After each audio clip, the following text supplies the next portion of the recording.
전능하신 아버지 하나님, 천지의 창조주를 믿습니다. 나는 그의 유일하신 아들 우리 주 예수 그리스도를 믿습니다. 그는 성령으로 잉태되어 동정녀 마리아에게서 나시고 본디오 필라도에게 고난을 받아 십자가에 못 박혀 죽으시고 장사된 지 사흘 만에 죽은 자 가운데서 다시 살아나셨으며 하늘에 오르셔 전능하신 아버지 하나님 우편에 앉아 계시다가 거기로부터 살아있는 자와 죽은 자를 심판하러 오십니다. 나는 성령을 믿으며 거룩한 공교회와 성도의 교제와 죄를 용서하는 것과 몸의 부활과 영생을 믿습니다. 아멘. 찬송가 379장입니다. 379장.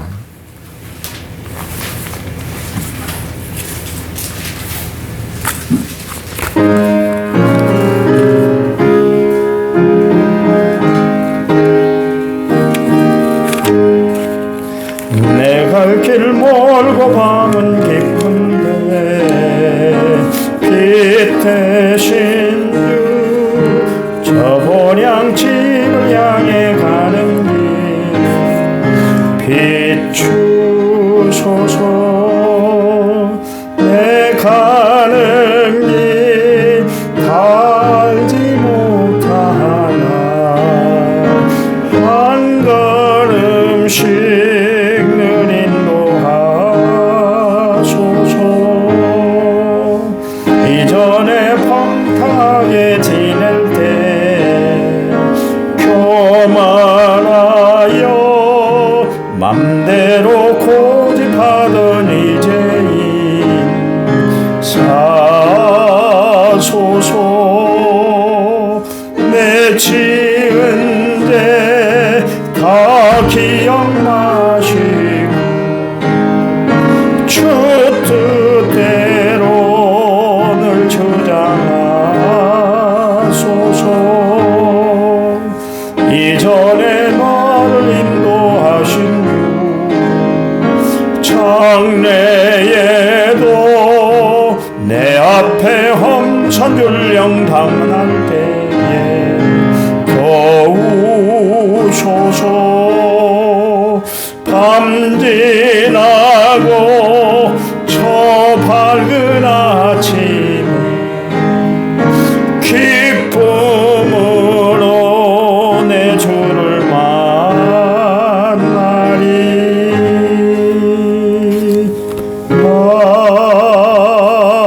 아멘. 성경 말씀 봅니다. 베드로전서 2장 15절. 베드로전서 2장 15절 379페이지에 있습니다.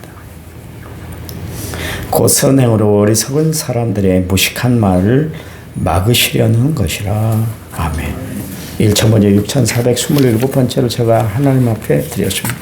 찬양 부릅니다. 찬양집 2번. 그럼에도 불구하고. 찬양집 2번입니다.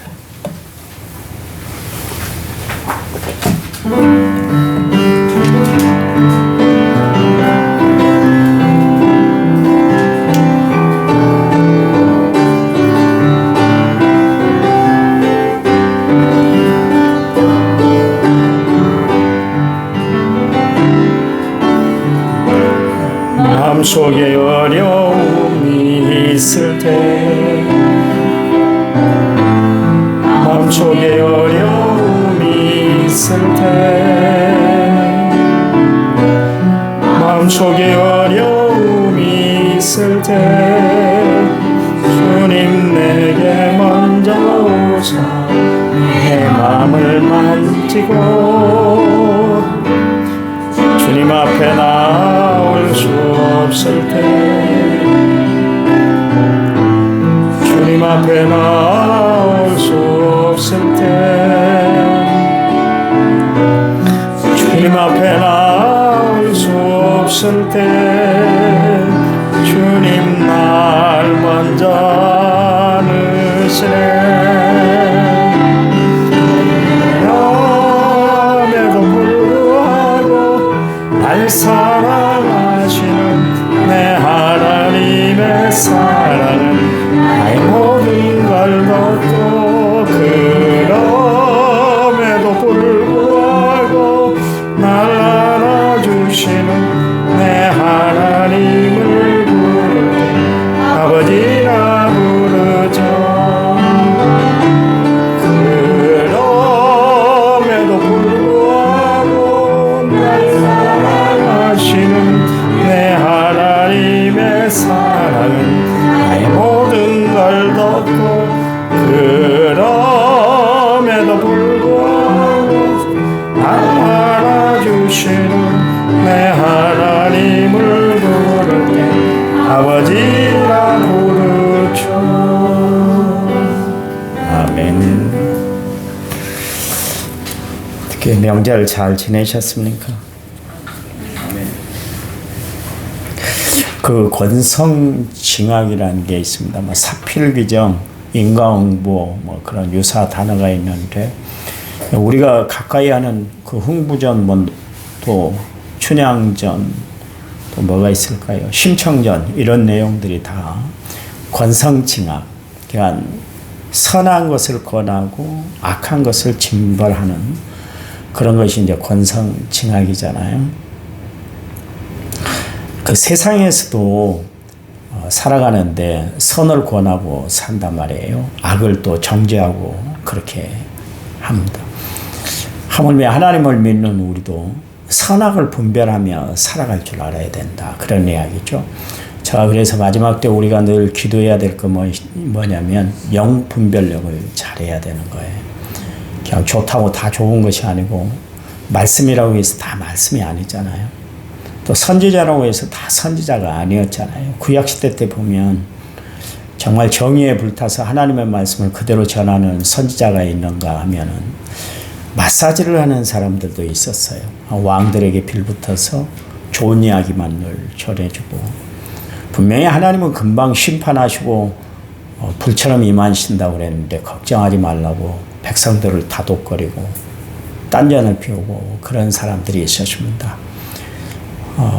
예수 믿는 사람들 중에도 주님이 오른편과 왼편을 나눠 놓잖아요. 양과 염소를 두어 놨습니다.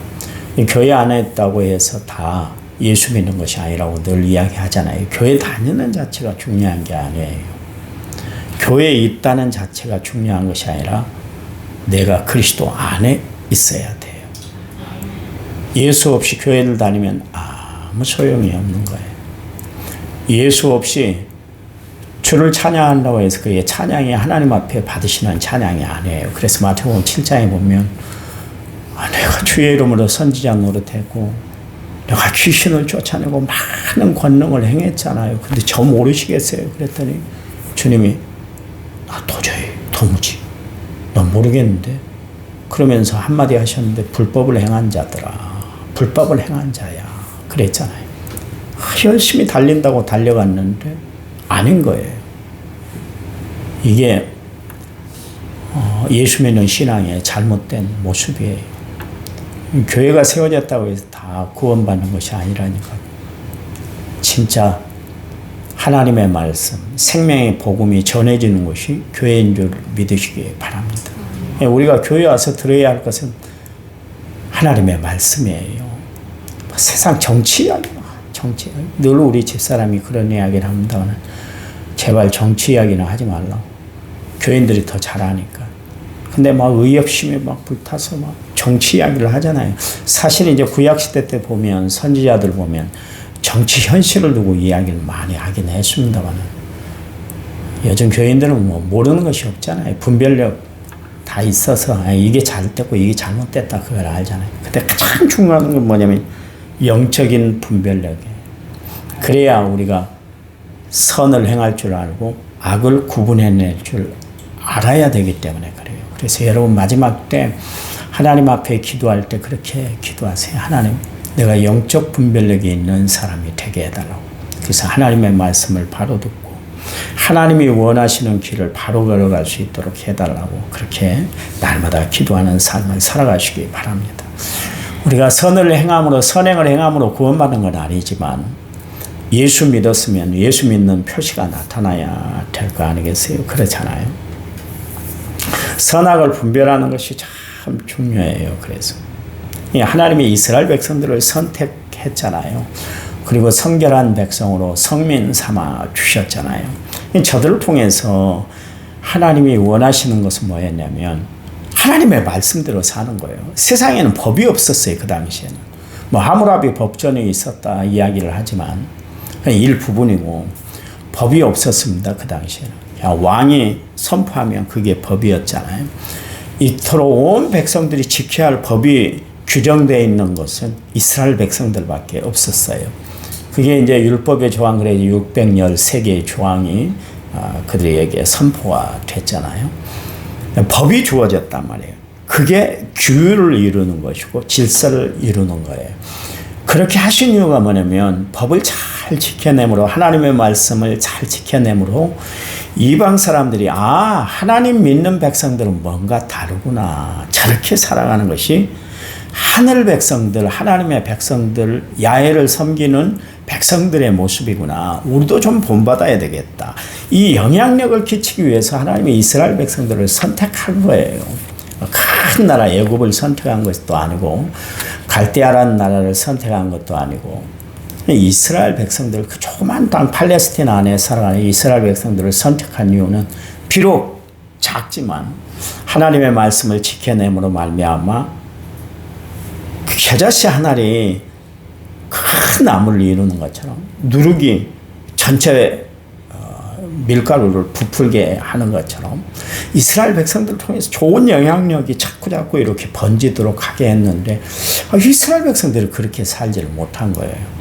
살라고 말씀을 주셨고 선지자들을 보냈고 계속 하나님은 그들의 마음을 두드렸는데 불구하고 하나님을 거부하고 말았잖아요. 그것 때문에 결국 이스라엘 백성들은 하나님 앞에 정말 패한 삶을 살고 말았던 것을 알 수가 있습니다.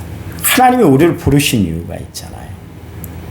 우리를 빛이다 그랬는데 빛으로 부르신 이유가 뭐예요? 마태복음 5장 14절 16절 말씀을 보면 너희는 세상의 빛이라 산 위에 있는 동네가 숨겨지지 못할 것이요 사람이 등불을 켜서 말 아래에 두지 아니하고 등경 위에 드나니 이러므로 집안 모든 사람에게 비치느니라. 이같이 너희 빛이 사람 앞에 비치게 하여 그들로 너희 착한 행실을 보고 하늘에 계신 너희 아버지께 영광을 돌리게 하라.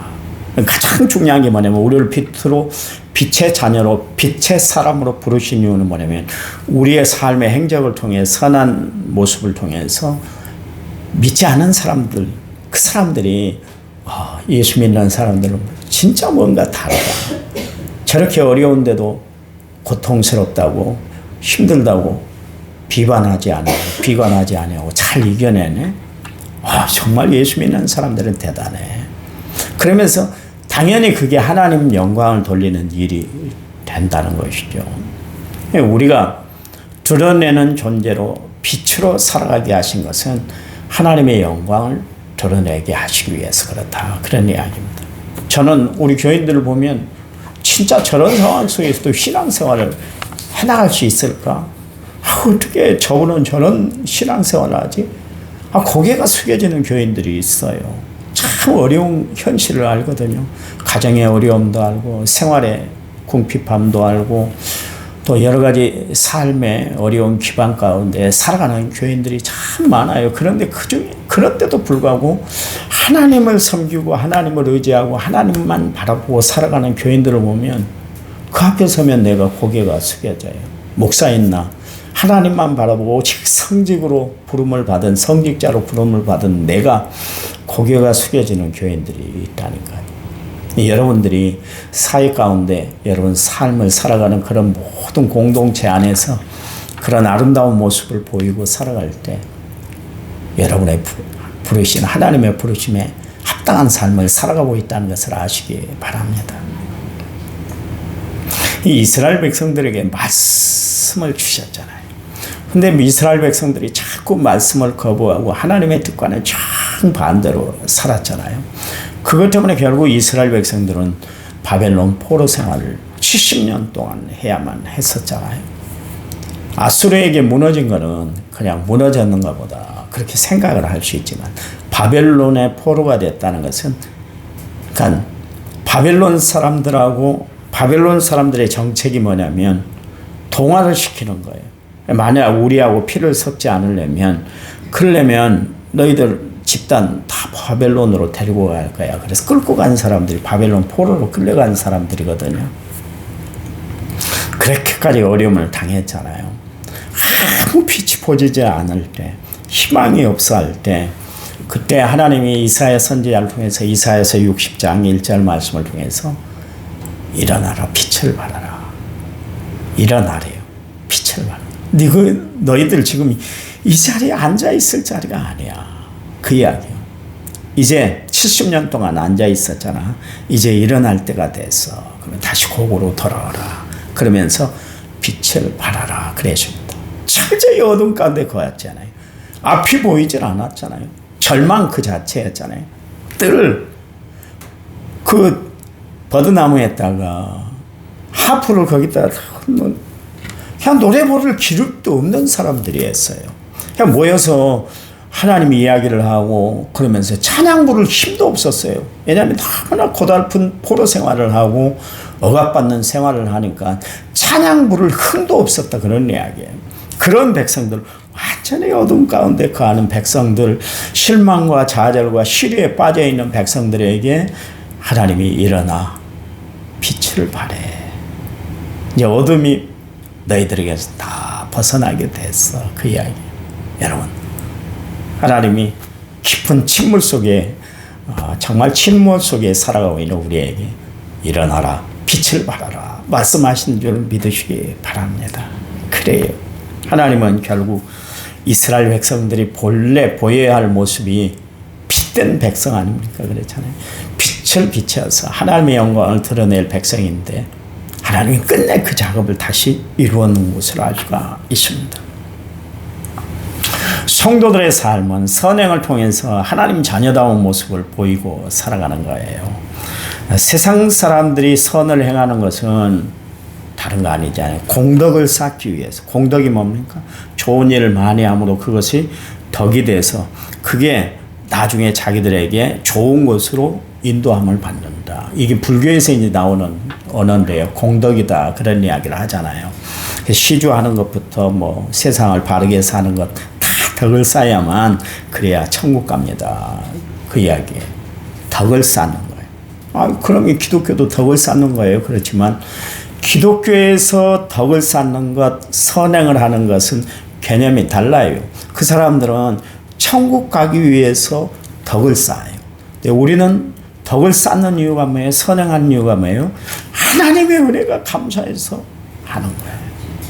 누가 시켜서 계율에 의해서 하는 것이 아니라 우리는 하나님의 은혜 가운데 사는 사람들이기 때문에 하나님의 은혜가 감사해서 날마다 선을 행하고 살아가는 거예요. 왜냐하면 나의 선행을 통해서 하나님의 영광이 드러나게 되기 때문에 그 선행으로 내가 천국 가는 것이 아니라 믿음으로 천국 가지만 그러나 나의 그 선을 행하는 행동을 통해서 하나님 영광 받으시도록 하기 위해서 개념이 다르잖아요. 하는 방법이 다르잖아요. 가치관이 다르잖아요. 그러니 예수 믿는 사람들은 선행을 쌓고 살아요. 제가요 지금까지 교회 활동하면서 봤는데 진짜 선행하는 사람들은 없는 사람들이 합디다. 있는 사람들은 더 안 합디다. 내가 한번 해봤어요. 돈을 모아보는 재미를 한번 해봤어요. 깨끗한 돈으로. 그래서 은행 가면 일부러 10,000원짜리만 뺍니다. 그 중에 좋은 걸 골라내요. 그래 돈이 쌓이니까 재미가 있더라고요. 요거 빼고 싶질 않더라고요. 사람의 욕심이 그래요. 100만 원이 있으면 200만 원, 200만 원이 있으면 400만 원.